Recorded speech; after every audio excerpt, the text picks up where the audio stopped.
बिस्मिल्लाहिर रहमानिर रहीम Lecture-16 chemistry second paper Chapter-03 Quantitative chemistry परिमाणगत रसायन सकल बोर्ड 2018 আরেকটি প্রশ্ন আমরা এখানে শুধু গরুর গ নিয়ে আলোচনা করব।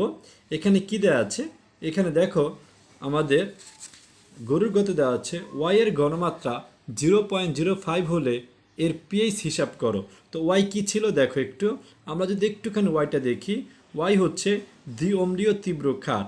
আচ্ছা, এখানে দুটো জিনিস নেওয়া ছিল, একটা একদিকে টাইট্রেশন করে 1-2 অ্যাসিড নেওয়া হচ্ছে এ তীব্র অ্যাসিড আর ক্ষার নেওয়া হচ্ছে বি, আর অন্যদিকে দুইতে নেওয়া ছিল x মৃদু অ্যাসিড আর ওয়াই নেওয়া হচ্ছে দ্বিঅম্লীয় তীব্র ক্ষার।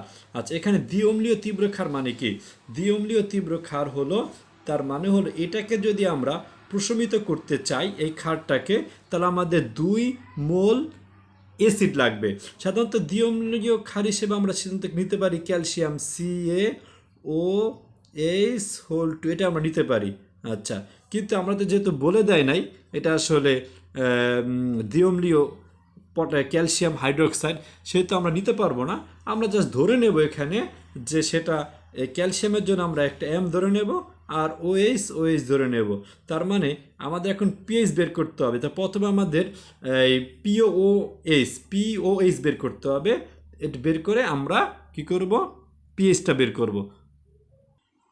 তো প্রথমে আমরা লিখে নেব উদ্দীপকে y হলো দ্বিঅম্লীয় তীব্র ক্ষার, এর সাধারণ সংকেত হচ্ছে MOH2, যেখানে M হচ্ছে ধাতব মৌল।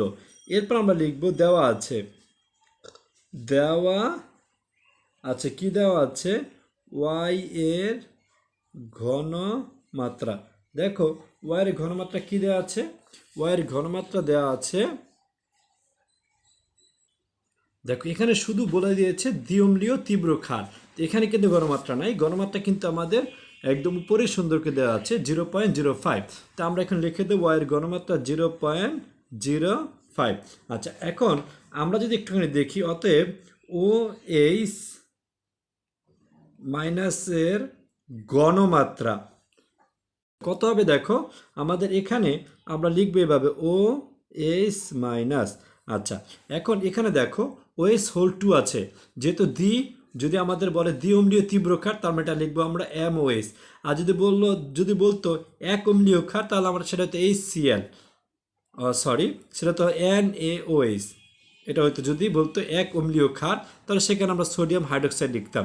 আচ্ছা, এখন এখানে সোডিয়াম হাইড্রোক্সাইড হলে OH থাকতো শুধু একটা, কিন্তু যেহেতু এখানে MOH2 আছে, দেখো এই জায়গায় কিন্তু OH আমরা পাচ্ছি হলো দুটো করে, অর্থাৎ পানিতে যখন এটা বিয়োজিত হবে তখন এখান থেকে আমরা দুটো করে OH পাবো। সুতরাং আমরা এখন এই জায়গাটায় 2 দিয়ে এটা কিন্তু করবো, 2 × 0.05 M। তাহলে আমরা কত পাচ্ছি, আমরা পাচ্ছি হলো 0.1। আমরা একটু দেখি 0.1ই হয়, 2 × 0.05 আমরা পাবো হলো 0.1 M। তাহলে আমরা লিখে ফেললাম 0.1 M। আচ্ছা, এখন আমরা কি জানি, তো আমরা জানি লিখব, আমরা জানি POH ইকুয়াল কি হবে, -log OH মাইনাস। তো আমরা -log OH এর ভ্যালু পেয়েছি আমরা 0.1, সেটা বসাই দিই 0.1। তো এটা কত আসে দেখো, আমরা এখানে যদি লিখি -log 0.1, তাহলে আমাদের আসতেছে হলো এখানে 1। আচ্ছা, অনেকের ক্যালকুলেটর এখানে একটা জিনিস লিখতে বলতে পারে, তখন আমরা এখানে 10 লিখে দেব। যদি ক্যালকুলেটরে এইটা অপশন থাকে এখানেও লিখতে হয়, আর সাধারণত অনেক ক্যালকুলেটরে লেখা থাকে না, এর মানে এখানে 10 আর কি, মানে সাধারণত ধরে নেওয়া হয় এখানে 10 আছে বেস। তো আমরা এখন এখানে কিছু লাগবে না, আমাদের এই ক্যালকুলেটরে ডিরেক্টলি আমরা লগের এখানে যদি লিখি -log 0.1, তাহলে আমরা 1 পেয়ে যাচ্ছি। তার মানে আমরা POH পাচ্ছি 1। তাহলে আবার আমরা এটাও জানি যে আবার pH সমান কি, pH সমান আমরা জানি 14 - POH। তো এখন এখানে আমরা 14 থেকে POH এর মান হচ্ছে 1 মাইনাস করলে আমরা পেয়ে যাচ্ছে হলো 13। অতএব pH ইকুয়াল আমরা এখানে লিখে দিতে পারি হলো 13। এটাই আমাদের অ্যান্সার। Thank you.